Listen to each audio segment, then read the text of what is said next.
Have you ever heard a story that starts out as a complete, supernatural nightmare, but then somehow ends up rooted in a reality that's honestly way more terrifying? Well, welcome to this explainer. And for this one, I'm going to need you to lean in close. We're unpacking a deeply unsettling account from a remote village in Bihar. It's this chilling secret hidden right in plain sight, literally tucked away inside one of the most sacred, beautiful rituals of a traditional wedding. Okay, picture this.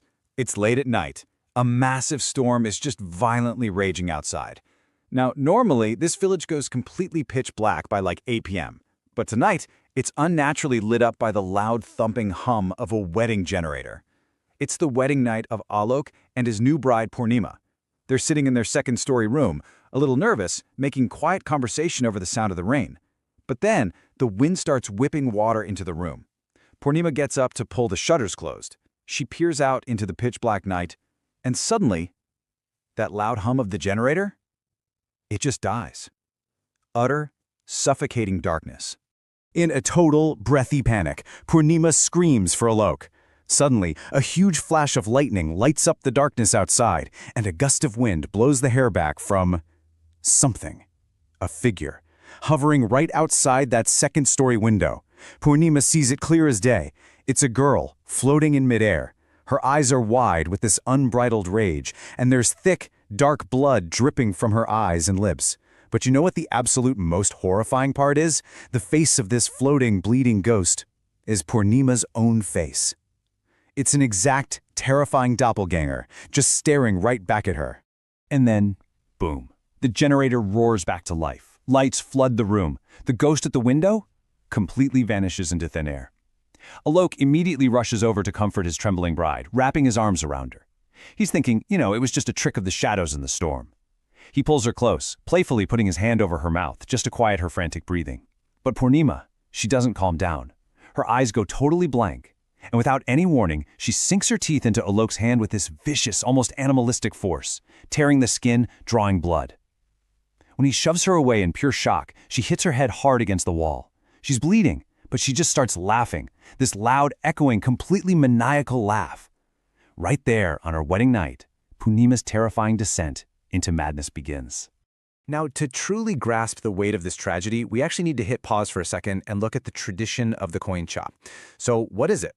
It's this incredibly sacred parting gift given by a mother to her daughter as she leaves for her new home. It's a small, beautiful little pouch tied to the bride's sari, and it's filled with rice, turmeric, coins, and most importantly, a mother's boundless blessings. In this culture, the koincha is the ultimate symbol of maternal protection and love. It's meant to be a literal shield against all evil. Keep this in the back of your mind, all right? Because it turns out to be the cruelest, most absolutely crucial part of this entire story. And honestly, this is what makes the whole haunting so incredibly heartbreaking. See, Ponima and Alok weren't just two strangers forced into an arranged marriage. Not at all. Theirs was this pure, innocent college romance. It started with a stolen glance at a red bus stand, grew quietly as they shared notes in a classroom, and finally blossomed into deep, unwavering love during a beautiful motorcycle ride back to their village, where Ponima actually bravely confessed her feelings. I mean, they fought so hard just to be together. But all that sweet innocence obliterated in a matter of hours. Ponima's deterioration wasn't some slow, creepy decline. It was rapid, frantic, and violently chaotic. Literally the very next afternoon, Alok's sister found Ponima locked in her room. She had chopped off her own hair with heavy shears and was frantically chewing on the locks. Days later, they found her hanging completely upside down inside a dark, dry well behind the house, just laughing hysterically at the shadows. And finally, she began violently attacking her own arms and legs with those same scissors, leaving herself covered in blood. It was an inescapable living nightmare. Meanwhile, deep in the night, miles and miles away in her childhood home, Ponima's parents were having a vivid, haunting dream. In it, Ponima appeared to them, weeping. She was begging in this fragile, desperate whisper, saying, "Mother, Father, save me. I want to live happily with my Alok. Why aren't you saving me like you did when I was a child? Please save me. She is going to kill me. She looks just like me."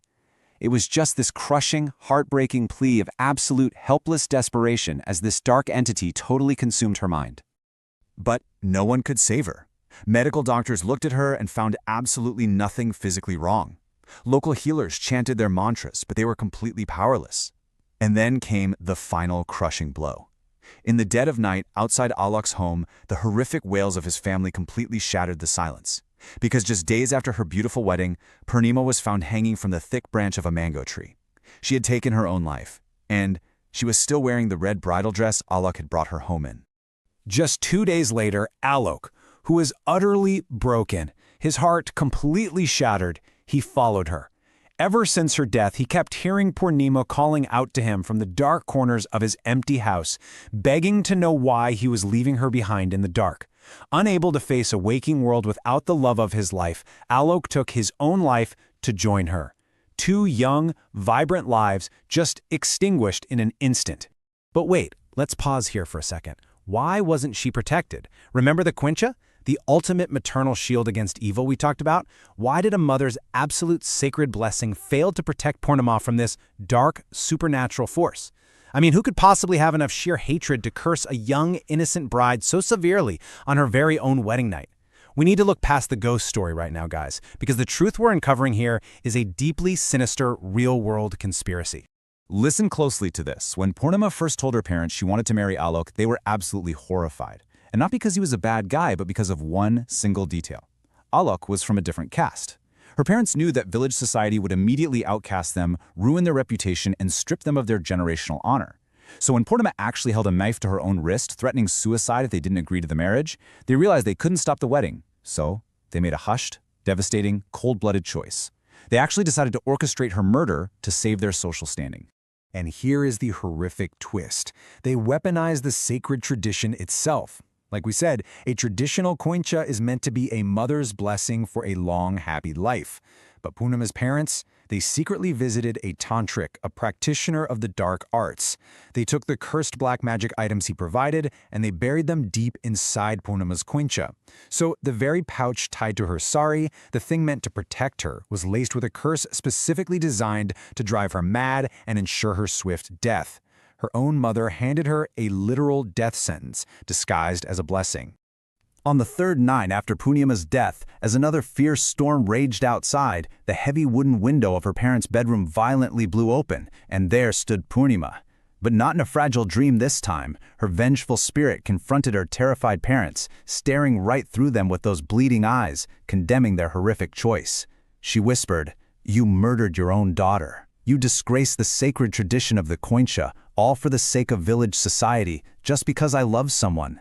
They wept, begging the empty air for forgiveness, but she was already gone, leaving them with nothing but a lifetime of deafening silence and inescapable, crushing guilt. So, as we wrap up this explainer, we really have to ask ourselves, what is truly more terrifying here? Is it the supernatural horror of a bleeding, floating ghost pressing its face against a second-story window?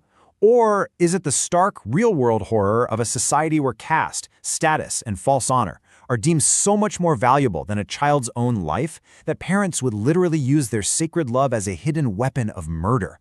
Think about that for a minute. I'm going to leave you with that chilling thought.